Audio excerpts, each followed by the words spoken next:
What's going on YouTube? Blues here, and the June 2023 ban list is out. I'm just going to give my thoughts on it because I was at work when I saw it. It was just like right there in my face, so it was kind of too late for me to react to it. I was also really in a place where I couldn't react to it, so what I did was I took some time to sort of wrap my head around all the changes, and I'll just talk about what decks are affected and if you overall changed anything.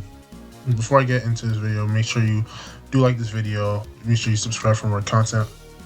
I'm trying to make more content as I'm basically done with school now, so summer's coming. I'll have more time on my hands. Hopefully I'll use that time to make more videos. No promises. Alright, first deck I should address is the elephant in the room, Kashtira. Kashtira got a couple of hits. Dialysis got banned. Kashtira Rice Heart to 1, and Kashtira Unicorn to 2. So my main takeaway on these hits is that it doesn't really kill Kashtira. Like, Kashtira is still the best deck. It's just not doing the super zone lock combos that I used to do, and in tandem with not going into the opponent's extra deck and just ripping a card out of their extra deck that can basically make life harder for you, because there are some decks that just have space for their one extra monster, and then Diablos is going to the extra and just takes it out, and then that deck becomes essentially, well, I won't say unplayable, or maybe unplayable in most cases, in terms of like road decks and stuff, but Diablos makes life harder for those decks, especially when Kashtira has Shinra Era face up. Like, when you have one or two of those, then you're just blocking a bunch of zones that way. So like, let's say you have 2 Shinra Era and 1 Diablosis. That 1 Diablosis is making sure that 4 zones are getting locked. And with the way the Kashtira works, you'll eventually get all of the zones when the turn passes to the opponent. So that type of gameplay is very toxic. It deterred players from playing the game, and I see why Konami wanted to get rid of this card, so that games are actually playable again. And it wouldn't have made sense really to ban Shinra. Like, most of us said Diablos is banned. I believe I said it. Actually, I said it for a Rise Heart to get banned, but it got limited. Which is a perfect segue. A Rise Heart to 1, to put it simply, does nothing except the mirror. In the mirror, if Kashtira Unicorn resolves, then that Rise Heart is gone. And if you can win without a Rise Heart in the mirror, then you deserve to win. Anyways, Kashtira is probably still the best deck based on all the other hits, but so you know the other decks that got hit, I'll probably just segue into those now. Forever Samurai lost Cyberstein and Scarecrow. So those are 2 big hits in itself. Scarecrow getting banned is another case of ban the Link 1. You've seen it with Prank Kids with the Meow Moo ban. You've seen it in Dragon Link with the Limit of Striker Dragon and banning LP. Even though you'd make LP later on in the combo, but it's the same concept at the end of the day. Super Heavy Samurai was also using Cyberstein. You could add it with Gear Gigant X and then Pendulum Summon out, then Summon Exterio, and then you have Infinite Spell Trap Negate with that. On top of Exterio just being a really big boss monster, on top of all the other negates that the deck could produce, like Appaloosa, Baron, DeFleur, Burrow, Savage Dragon. The deck was just, the ceiling of that deck was just able to do a lot, and with the amount that the deck was able to do with so little engine, the deck was also able to run a shitload of hand traps. So that made the deck kind of annoying to play against, to say the least. So those are like 2 good hits to Super Heavy Samurai. I don't think that the deck is unplayable. I just feel like it dropped a notch. Like, if it was tier 1 before, it's probably like tier 1.5, maybe tier 2, because the deck still plays like it does. It just has to probably play more extenders in place of the hand traps. I'll have to get a list. I'll probably test the deck out because I haven't really done any hand testing on this deck. The next deck I'm going to talk about is Pearly. Pearly Delicious Memory got limited. This one was an interesting hit. Like, I don't really know what that hit is supposed to do. Like, I guess limited Delicious Memory kind of limits the OTK aspect of it, or like makes the Noir not as big, something like that.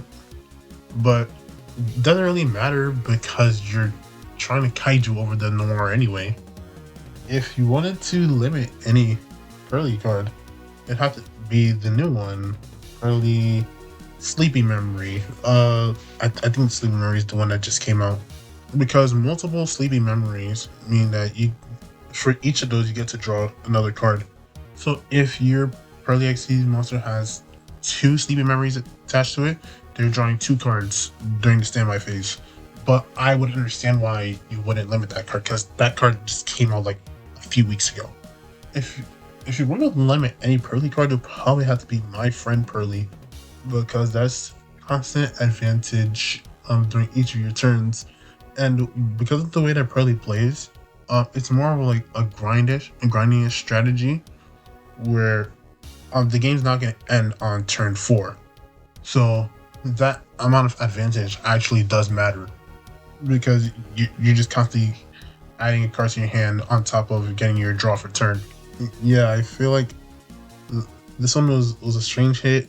Doesn't really do much to Pearly. It's probably still in the top 3.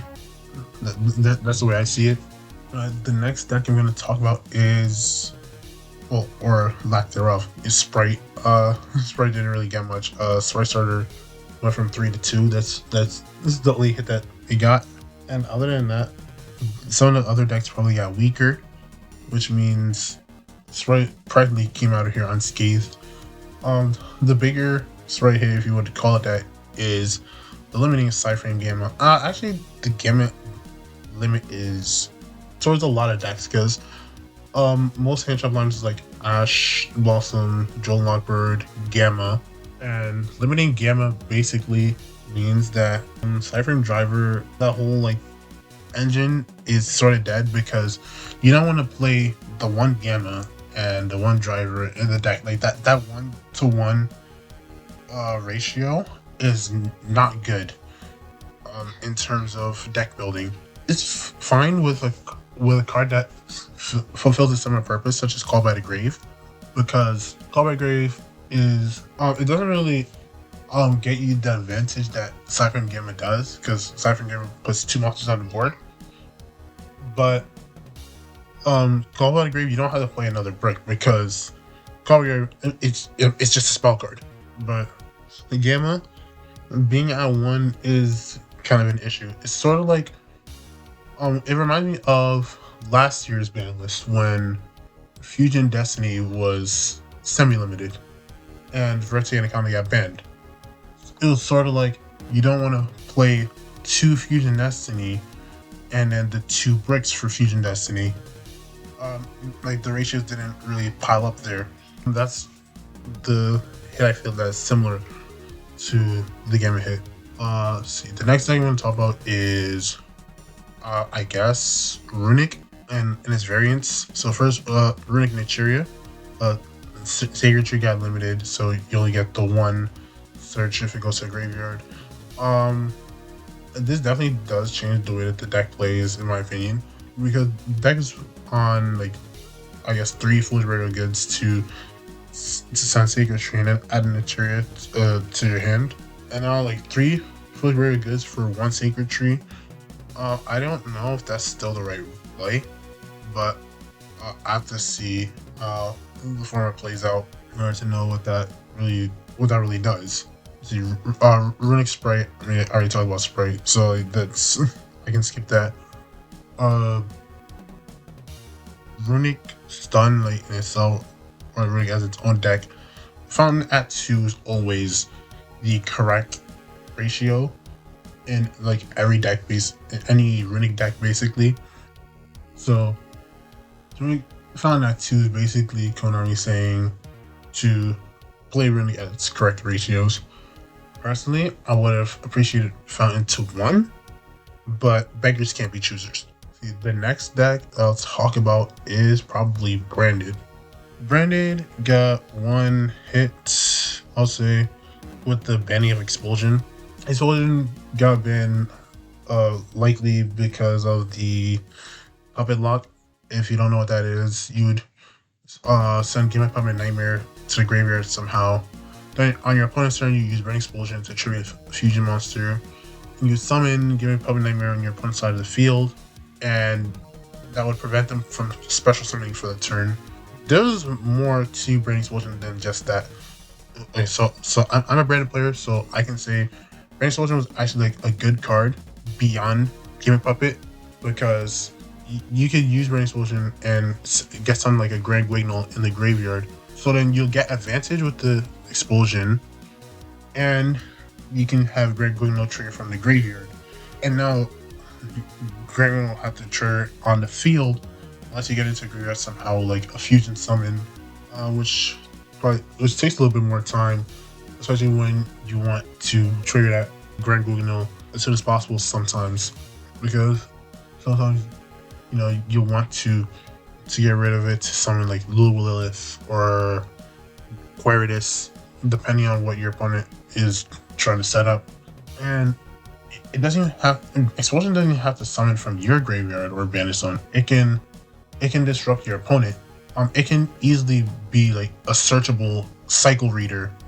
If you remember that card. But yeah, Burning Expulsion. It can disrupt your opponent's plays. It can give you your own advantage. You can even like steal one of your opponent's monsters. That's like really good. Burning Expulsion had a lot of applications. It's definitely, I would say, better. It's definitely better than the new fusion in some cases. For those who don't know what I'm talking about, this is a new fusion, Albion the Sanctifier Dragon, that does something similar, but not the same. So, Sanctifier can, during your opponent's turn, target 2 monsters in either graveyard, especially summon them 1 to each field. So you can still do a Puppet Lock that way, but it just requires a couple of extra steps that I don't feel is worth it, like to do it like every single game. Personally, I had Game of Puppet in the side for if I was on first game 3, but some players have that like as their go-to strategy, like they'll do a game 1, they'll do a game 2. I don't think that's the way to play the deck. I always said that was never the way to play the deck. People are gonna keep on playing the deck like that, but what can you do? There's just so much more that Brandon can do that people don't know about. The next deck that I can talk about, because I like this deck as well, Mathmech. Circular got limited. I know like Joshua Schmidt's happy about it because he's been hating on Mathmech for a while. But let me tell you something. That limit does absolutely nothing. If you wanted to hit Mathmech anyway, you should have banned it, because Circular to 1 just doesn't do anything, because Cyber's decks have Silent Mining. It's basically Rhoda.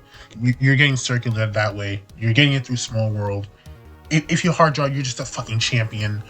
And Mathmech can also just combo off without Circular. Like, you have that new card, Firewall Defensor. That card, if you open that and not Circular, you can still just go 1 card into Firewall Dragon, Terahertz, or if you have enough extenders, you can use that Defensor line, and then eventually have it and Firewall Guardian, and that's 2 level 4s. You can overlay into Mathematical Immersion, add Circular that way, and then with that play, you'll have Terahertz and Super Factorial So the deck is still in a good spot. So again, if you want to kill Mathway, you should have banned Circular. The deck is still surviving. The recursion of Cyber's decks is just so insane that you just have to ban certain consistency pieces in order for it to do anything. Alright, now that I talk about the decks that got hits, I can probably talk about the deck that got unhits. So the first one you see there's Danglong. Danglong to 1 was something that I knew was gonna happen, but I didn't want to happen because I just don't trust Danglong to do anything healthy. But I think it should be okay. Clueless face. Danglong is actually what I think to be a set to push the new deck builder set, Wild Survivors, because it does have a dinosaur archetype in there, and Danglong works really well with dinosaurs because Yang Zing's destroy cards, Babysitter Source triggers off of being destroyed by a card effect. The two, like Danglong and dinosaurs, just have good synergy with each other. So you're getting advantage with Babysaurus, and you're getting the 9 pillars up as a negate on your opponent's turn. And counter traps are just pretty strong in general. And I think it makes dinosaur like just that much more playable, which is fine because I really respect dinosaurs as a strategy. I might toy around with it a little bit, see what it can do. I think it should be okay. Blaster to 1. This card to 1 really does nothing. I'll say Blaster just like not good. Again, it might be too push product. There's the volcanic support coming out soon. You might be able to try Blaster in that deck, although I don't know what's really gonna do in that deck. I guess it's kind of like Eldritch, but you do get to, like, if you draw like Volcanic Shell or something like that, you can discard Blaster and Shell, destroy a card, then use Shell to add another one, or you can discard something like Scatter Shot if you draw it. I mean, obviously you don't like drawing Scatter Shot, but if you draw it, then you gotta do something with it. And moving on to something that's Engage went from 1 to 2, and so multi-roll went from 2 to 3. Do I think this makes Sky Striker tier 1? Probably not. Arise Heart is still a card that exists.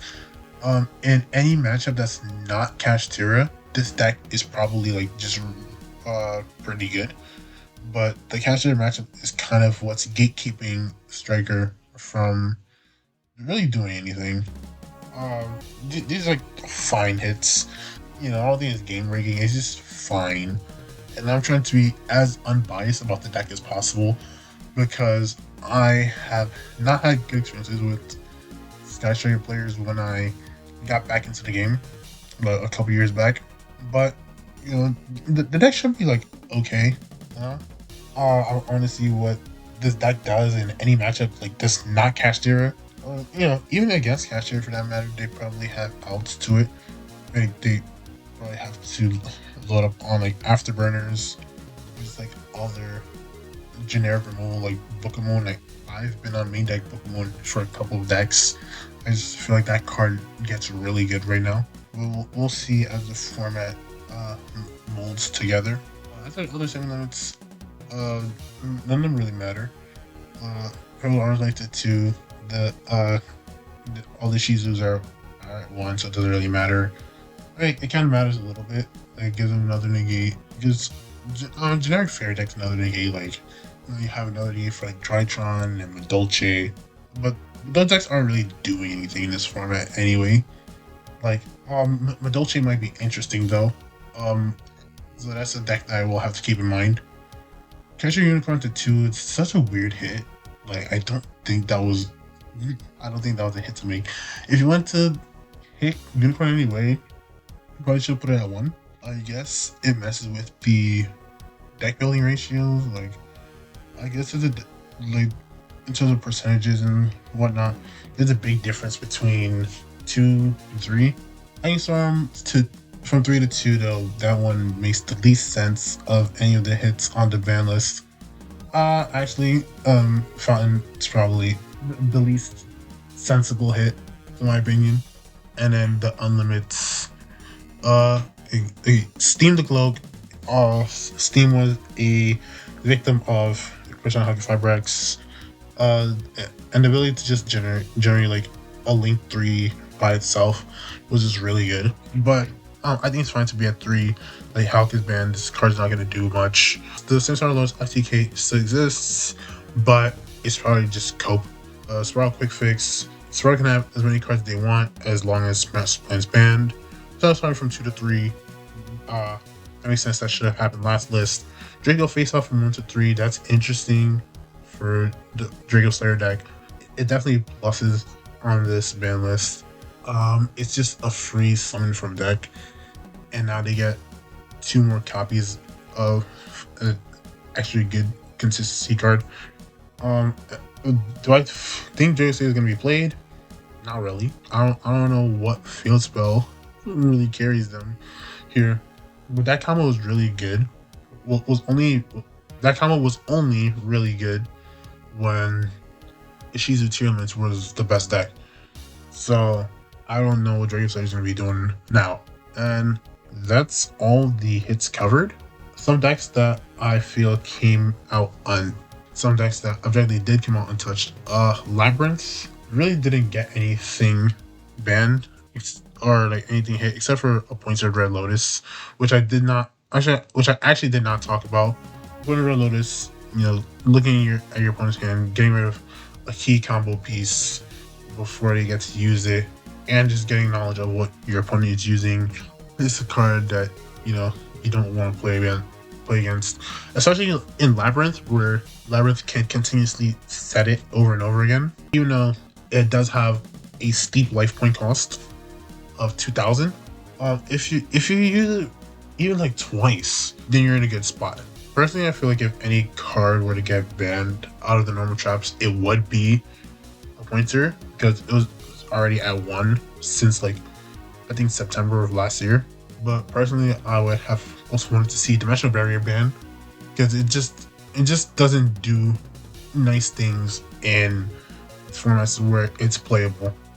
So I feel like that card should have been banned to avoid problems with it in the future.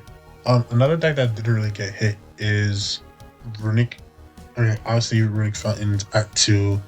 Runic Naturia got Secret Tree limited to 1.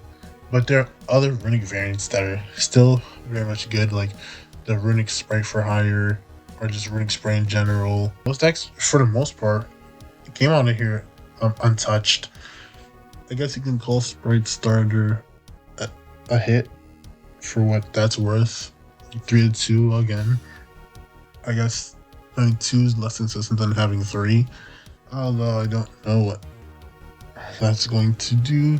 Like personally, I do like the semi-limited list. Like I've said it before. Like I appreciate semi-limited list for like consistency reasons, but this is just taking the semi-limited list to a different level that I don't like. For some of the cards, like Starter and Engage, it's fine. Or like Unicorn, like that's like okay. But the other side of it, I disagree with. Like Lightning Fountain to 2. Lightning Fountain is just gonna go to 3 next list. And if Runic is any good in the upcoming format, then Fountain might just get limited. I don't really have much else to say about this list, so I guess that's the end of this video. If you enjoyed it, make sure to like this video, helps out a ton. Make sure you subscribe, share this video with your friends, tell your friends to share this video with their friends, and I'll see you on the next one.